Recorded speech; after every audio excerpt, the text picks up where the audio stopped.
Hey everybody, it's Sean Fitzgerald, author of Bleeding the Divine, available on Kindle Unlimited, paperback, and audiobook format. Check it out at my website, www.authorseanfitzgerald.com. Tonight I'm going to be interviewing Courtney Lillard. She is a Midwest author who is going to be discussing her books, the Dark Angel series. Let's see how the conversation goes. I am here with Courtney Lillard. She wants to tell us about her Dark Angel series. Courtney, before we start getting into that, tell me a little bit about yourself and your journey as a writer so far. Well, first of all, thank you for having me. I always love doing these interviews and meeting new people and getting some exposure too. But I started writing this series back in 2018 after I graduated with my master's in communication studies. And I had these ideas for a while for a series that just kind of built up over time, over probably the last decade, I would say. But I actually didn't have the time or really the motivation to write until I was out of school. And so I was transitioning. It was just a life transition, really. And I had the time and availability to be able to sit down and just write. So I'm originally from Wisconsin, went to school in Illinois. I've lived in Nebraska. I've lived in Missouri. So I've been all over the place. And this series has just kind of been a part of that journey and part of my travels too. And I just recently published the fourth book in the series. I'm writing the sixth book and I'm editing the fifth. So it's all over the place. It sounds a little bit like it, but if I just spoke with somebody recently about how crazy it is to me that somebody can make a book series last that long. How long exactly would you say that you've been putting this whole story together? I would say I started back in 2012. I had just had these ideas that weren't really necessarily going to be a story, but actually I had on my bucket list that I wanted to publish a book. And so, like I said, when I just had the opportunity to sit down and write, that's how I started. And the funny thing is I actually started with the fourth book. It was only going to be a 4-book series to begin with. But after I wrote the fourth book and then I went back and started writing from the beginning, from the first book, just more ideas came and I really couldn't let go of the characters and the world that I created. It's the first time I've heard that. So you started at what you thought was going to be the end, and then you went back to the beginning with that. Tell us a little bit about that process. Are you somebody who plans it heavily, or do you kind of go by the flow? Oh yeah, I'm definitely a planner. I can't do anything without organizing all of my ideas. Otherwise, it just kind of jumps all over the place. Same way. I'll abandon it every time if I don't have a solid skeleton to work off of. Okay, well, how much of all of that do you think was planning it, and how much of it was actually just doing the writing? That's a good question. I would say most of it was planning. Once I sit down and I understand where I want to go with the story, it's so easy for me to write because I like to outline too. So once I have all of the ideas in my head, that's when I will sit down and create an outline. I have the general outline in my head, and then once I write it down, it's a little bit more descriptive, just so I know where each scene is going, because it transfers perspectives.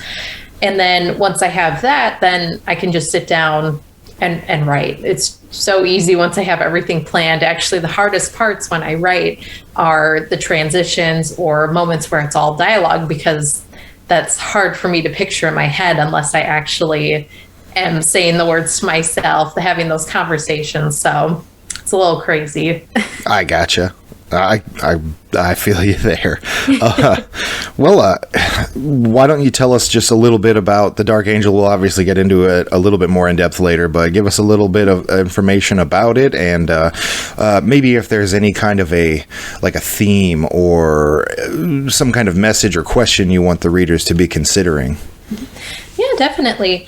So this series focuses on the protagonist, who is a dark mage trainee. In the world, there's dark mages and light mages, and they attend an academy together. There's no sort of real difference between the two, essentially. So the protagonist, her name is Cora. The story focuses on her as she discovers that she has the ability to wield demonic energy, which is unlawful within the country because demons are considered evil creatures. Her mentor, whose name is Byron, is also another prevalent character within the series. So he kind of takes her under her wing because she starts out, I had a lot of people tell me that they don't like her in the first book, which is how it's supposed to be. I guess that's the warning for readers is my series focuses a lot on character growth, and not just with her necessarily, but a lot of the characters they meet along the way. So Byron and Cora go to the capital city. There's some politics going on with a new law that will require the mages from the academy. They're forced essentially to become soldiers or join the army that is in the capital city. And so they just kind of are involved with that whole process. But the plot really picks up once they encounter a pair of angels. And angels are essentially, they're from a different kingdom that supposedly has an alliance with theirs, with the humans. And so these angels are hostile and they end up attacking and drawing out the demon that Cora, her power comes from. So that's essentially the first book. The rest of the series progresses with figuring out how Cora and this demon are connected, essentially her history with the creature, and then again those countries' politics. There's a traitor in the kingdom that's, you know, sort of hindering the alliance that they have with that angelic country, and it delves a little bit deeper. But like I had mentioned, I would say a lot of the focus is on the characters. That's what I take pride in as an author, would have to be the character development, because characters in the first book, by the time you get to the fourth, fifth, sixth book, they're just completely different people. And I love that. I love that as a reader. I love knowing that each book, the people aren't stagnant. They don't stay the same as the story goes on. I just want to see them grow. That's realistic. Agreed. Would you say that that's what is the primary thing that you want readers to be considering, is character growth and development across the series? Mm-hmm. Mm-hmm. Yeah, I think a lot of people, once they get into a series, it's sort of each book acts on its own a little bit. So each book can stand on its own. It has its own plot. The characters, again, are just kind of the same. They're behaving the same way. So everything is familiar. Whereas I like to look at my series and think that it is a series. It is a collection of the similar characters. The world building develops with each book. More places are introduced, more people are introduced. So it is a whole collection in itself. You can't just read the first book, which is a good marketing strategy as an author, I think. Definitely is. Reel them in. What is the title of the first book? I have the series as Dark Angels series, but... The first book is called The Shadow's Grasp. Shadow's Grasp. Look it up, everybody. What kind of responses have you got from either that one or any of the other books in the series so far? Yeah, I've had a lot of positive reviews.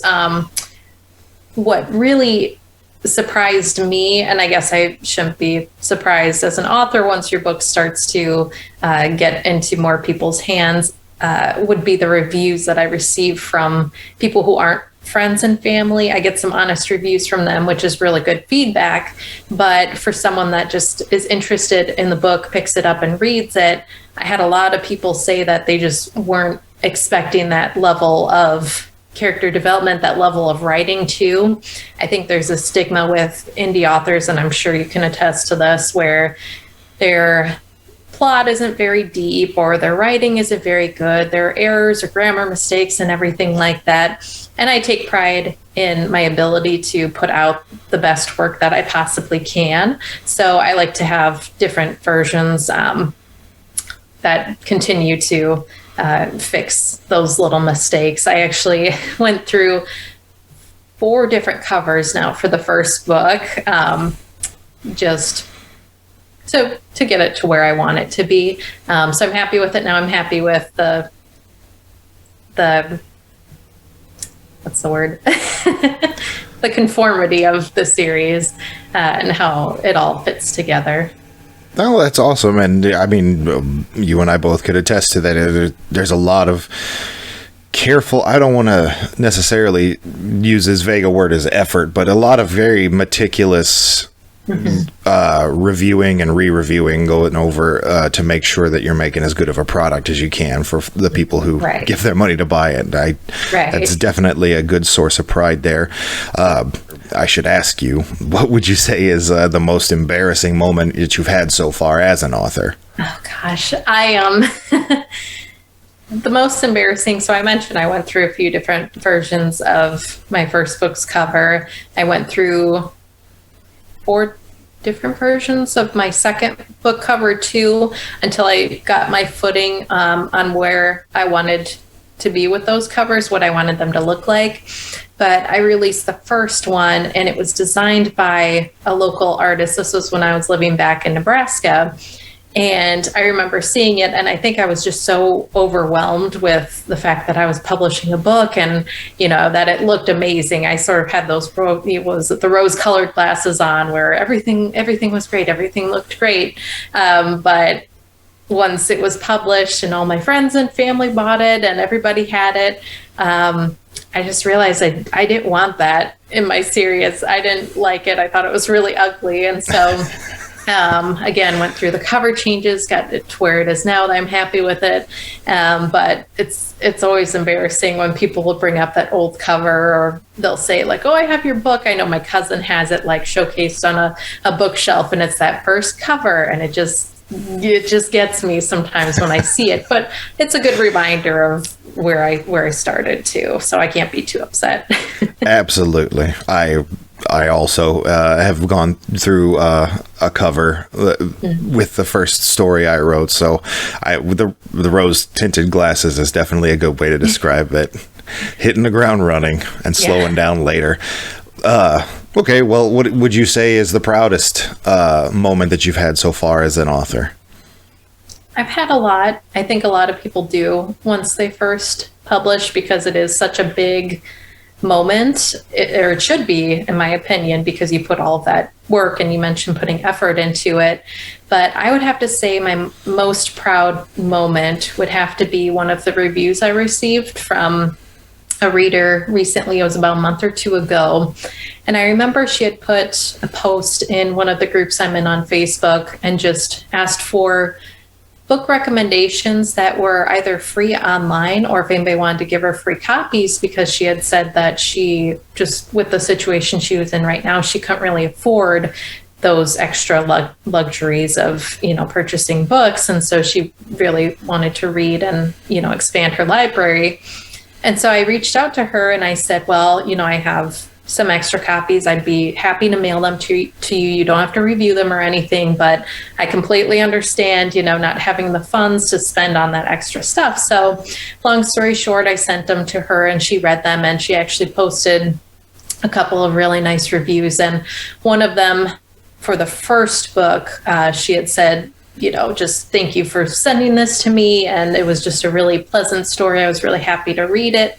And then the second book, she just left a really nice review that said, a lot of readers don't get the opportunities to read stories like this because either, again, that label of them being an indie author, or having to spend the money when they haven't seen a whole bunch of reviews and they don't know if it's going to be good or not, or for them or not, I should say. But just hearing that review and knowing that by me reaching out to her and putting in that effort to send a couple of books, to spend, however much, like $6 to send it to her, just really meant a lot to her, because she wouldn't have had the opportunity to read it if I didn't go ahead and put my best foot forward. And again, she had mentioned what a great story it was, how compelled she felt to continue the series after that. So I would definitely have to say that was my most proud moment. I wasn't expecting that at all. That is awesome. Especially that, she felt the need to hop on and tell you how much that she enjoyed it, without any kind of a commitment to do anything like that. Very, very cool. So let's say that there was somebody out there who was looking for a book. Let's say that they're specific, that they're in your wheelhouse for what the Dark Angel series is, and you want to recommend your book to them, and they're on the fence about it, what would you tell that person to win them over? I would definitely make sure that it's within their genre, that it's something they're interested in. First of all, it is an epic fantasy series. There's no focus on romance probably until the 5th book, and I'm not a big romance reader, and so I don't put a whole lot of that into my books. I know a lot of people nowadays especially are really interested in the romance fantasy genre, which is great. But don't go into it expecting that.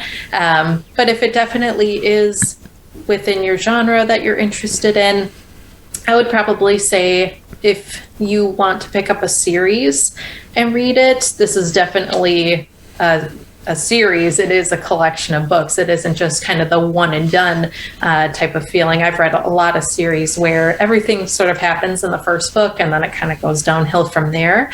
But my series, again, I focus on character development. I focus on the world building as the series progresses. So you, first of all, get introduced to characters that change as the series progresses. They grow older. They understand the situations that what happens to them. They understand the people that they meet and sort of their purpose. And as the conflicts develop a little bit more, then they start to show their true colors a little bit more. I'll leave it at that a little bit. But again, I would say if you are someone interested in that sort of growth, if you're interested in investing into a series as opposed to just kind of reading one book and then, get to the next one later, this might be a little bit better.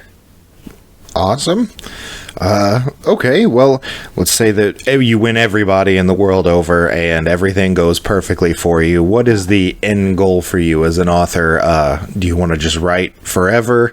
Is there a specific idea of a house you want to buy or a car you'd like to drive? Where's the finish line for you if you have one? Oh gosh. I would definitely love to be a full-time writer. I have other ideas beyond this series. So we had mentioned people just not being able to let go of a series. And I think I'm getting to that point where, I'm writing the 6th book and then I'm like, well, we could do a time skip and continue it. And that would be great. I might end up doing a 7th book, but at some point you just kind of have to let it go, let the series pick up in people's heads or whatever, after the fact. But I have other stories I'd like to tell, other series and trilogies that I would like to start writing. So I'm excited to get to that once I'm done with the series. I'm hoping to be done with it within the next year or two at least, and then get the other books published. I'd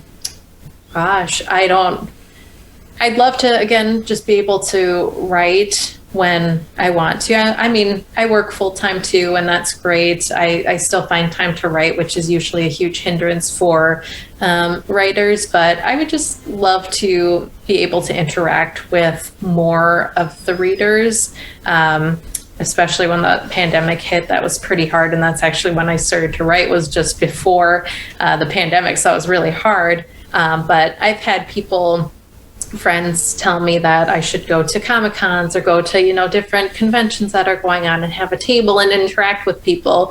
So I think that's going to be the next goal, is coming out of my shell a little bit and being proud of my work in public, and again, talking to people and building those relationships, because that's so huge. Well, that's awesome. It's way better than I want a big house and a fancy car. Yeah. It's probably I'm not there yet. It's probably all I would have been able to come up to on the spot. Okay. Well, when we got started talking about this, you agreed to play Read the Fucking Book. So, at the beginning of the book, you say Cora is traveling to the capital city.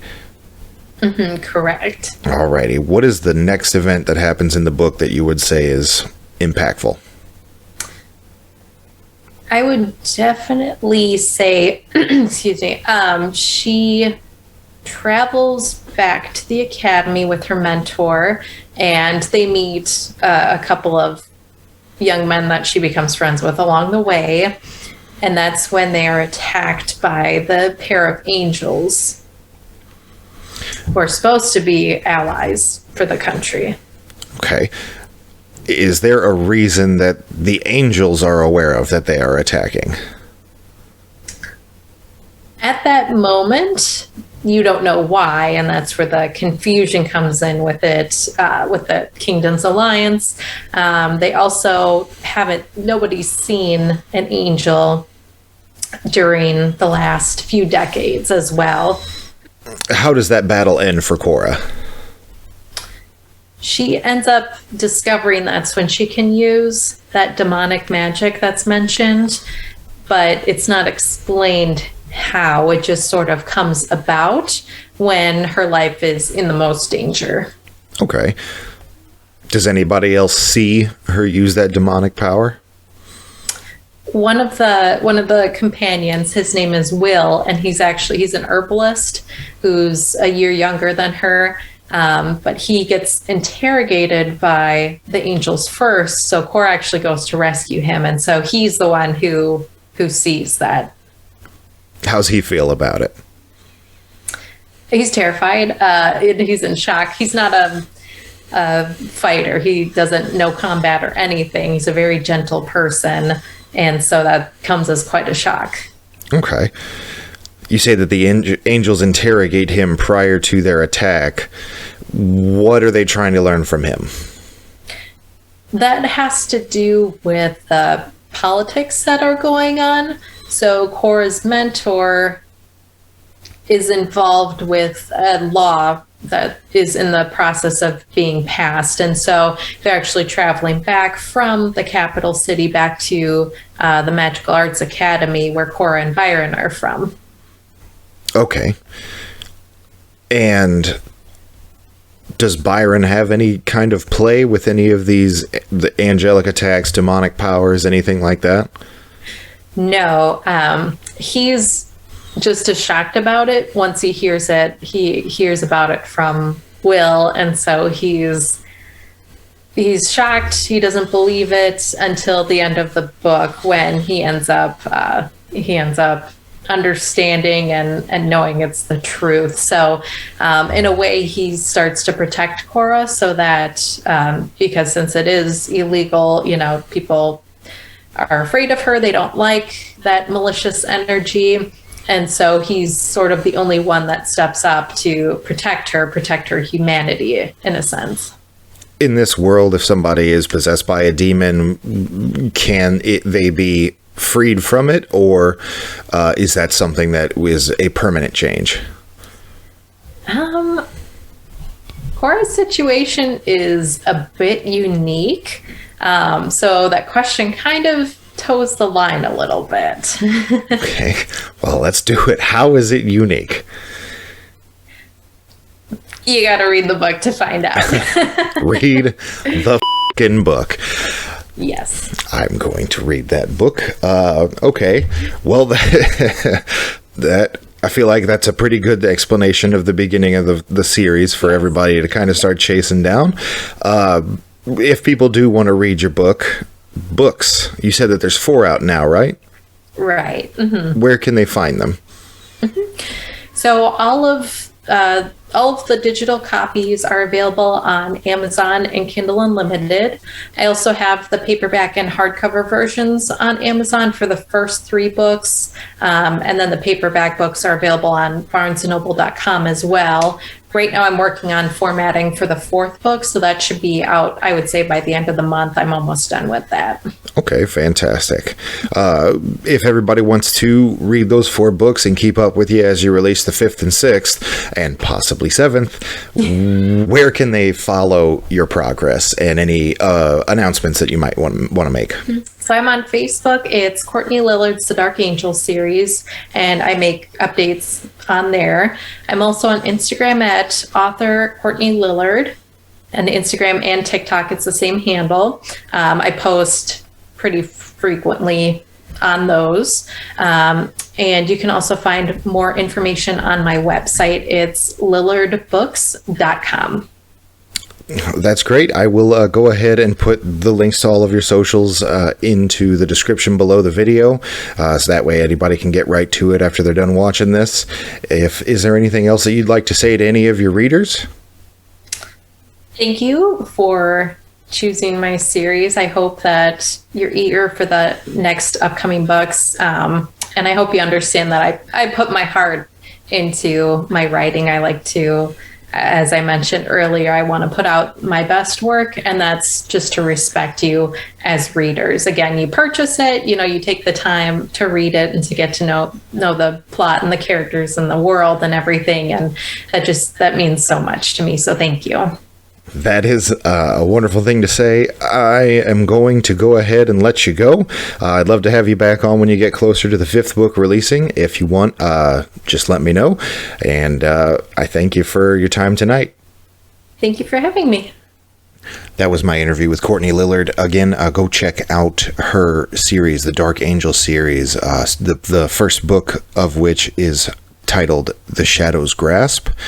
Check it out. 4 of her 6-book series are available for purchase. Get yourself a copy. Leave a review. If you enjoyed the interview like I did, leave a like. Subscribe to the channel. If there's a question that you'd like to ask, go ahead and put it down in the comments, and we'll see if we can't get a response. I had a lot of fun talking with Courtney. I'd love to have her back on whenever she is getting ready to release the 5th installment. Hopefully I can be a little bit more learned about the series by then. All of her socials and information is below in the description, as well as any which way you could think of to get in touch with me on my socials or my website, where you can find links to any of my works. We'll see you guys next time. I hope you all have a good night.